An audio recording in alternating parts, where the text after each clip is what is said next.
95% of the people live and die without ever realizing what is their unique genius.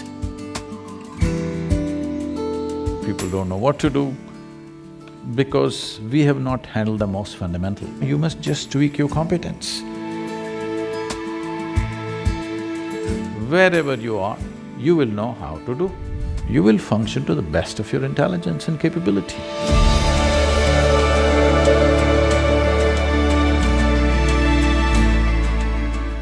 One of the things that someone that we actually met a couple weeks ago, the Dean of Harvard Business School, said to me, we were talking about leadership, and he was sharing his philosophy about leadership as the dean of a major business school. And he sort of said, for me, it's about knowing, acting, being, having some real knowledge and expertise to lead, taking action upon it, and then living every day that way.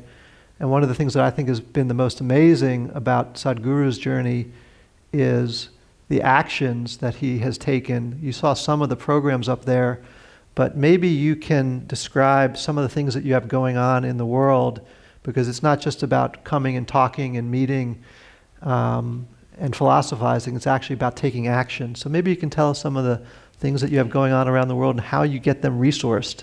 When we say being, we're talking about the fundamental nature of our existence. The quality of our existence will determine the quality of our perception, and the quality of our perception will determine the quality of what we know and what we do not know. Action is a consequence of this. If you put it upside down, then it's like saying fruit, tree, root, soil. That's not how it works. Soil, root, tree, and then fruit. If you put it upside down, you may pull out something forcefully, but the damage is there.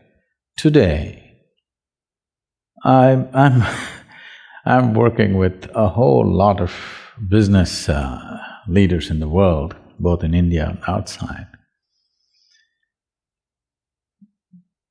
I wouldn't like to generalize this, but I would say at least 60 to 70% of them, by the time they're 45, they're seriously damaged in many ways. Either they have become emotionally stifled because of a certain type of activity, or many of them are suffering from various types of physical ailments, which is essentially, they believe, is a natural consequence of the kind of job they're doing. Because you're doing things forcefully. If you do not understand the natural order of things as to how life blossoms, if you want the fruit first before the tree, obviously it involves forceful ways of doing things. When you do forceful ways of doing things, one thing may be achieved, but the rest is damaged. Most affluent societies in the world, everywhere, not just here, are going through this. They have become affluent, but the fundamental idea of seeking affluence, either in individual life or in a society or in a nation, is because it will give us a choice fundamentally of nourishment and lifestyles. This is the reason why human beings seek affluence, so that it'll give us a whole choice of nourishment and lifestyles. Now, if you look at people's lives, these choices are not something that they're enjoying. These choices are just freaking them out.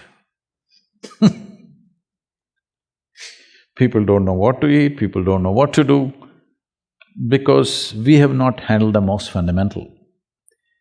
We want to be on the racetrack, but we don't want to build a machine for it, we just want to win. Nobody wins a race because they desire it. Who doesn't desire victory? Everybody does. But only competence wins in the end. So whether it's in a school or in a college or in a professional atmosphere, Instead of tweaking our competence, we are tweaking our desire, which we call as ambition or goal-orientedness or whatever. You're tweaking your desire without tweaking your competence, or you may be tweaking your competence, but it's coming behind the desire. No, you must just tweak your competence. What you can do may be beyond your desire, or it may be little less than that, we don't know. But without tweaking your competence, you're trying to tweak your desire, which causes an unnecessary sense of stress when you do well. Look at the pain of that. You're suffering your well-being. This cannot be excused because our well-being is coming at a great loss and pain to every other creature on the planet, and we are suffering it simply because we are putting the cart before the horse. So, you cannot do being in the end, doing, knowing and being, no. Being first, how to be. If you don't know how to be, wherever we put you, you will suffer. If you know how to be, whether you work here in San Francisco or you have to work in the Mars, it doesn't matter. Wherever you are, you will know how to do. What will you do? You will function to the best of your intelligence and capability. That's all you can do. In our lives, if we do not do what we cannot do, it's not an issue. But if we do not do what we can do, we're a disastrous life. That's all we're trying to avoid, that we don't end up not being able to do what we can do. But once you create this unnecessary, completely avoidable stress that your desire is bigger than your competence, without tweaking the competence, instead of focusing everything and tweaking the competence, we are tweaking the desire. Now you're creating a situation where there is stress. Stress means you're moving towards incompetence, not towards competence. Any machine on the planet will function at its best only when there is no sense of friction. The least amount of friction means that machine is the most efficient machine. Why is that not true for human mechanism?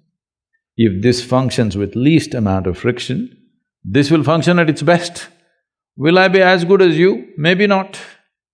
But I will be at my peak, and that's all. And every human being has come with a certain genius. But I would say, because of the type of schooling that we have taken to in across the world, not in any one place, and the way we are approaching life, I would say 95% of the people live and die without ever realizing what is their unique genius.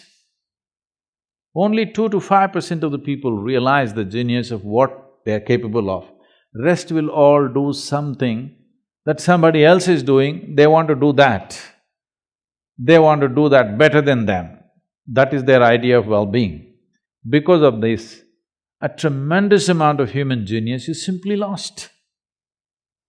And that is the biggest crime on the planet, that human genius is stifled because everybody is trying to be in one basket and be on top of everybody else.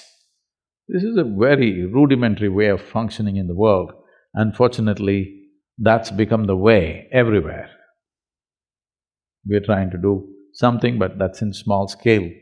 The large-scale schooling and education and professional seekings are all in this way.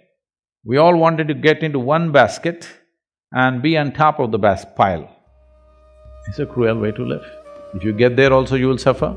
If you don't get there also, you will suffer.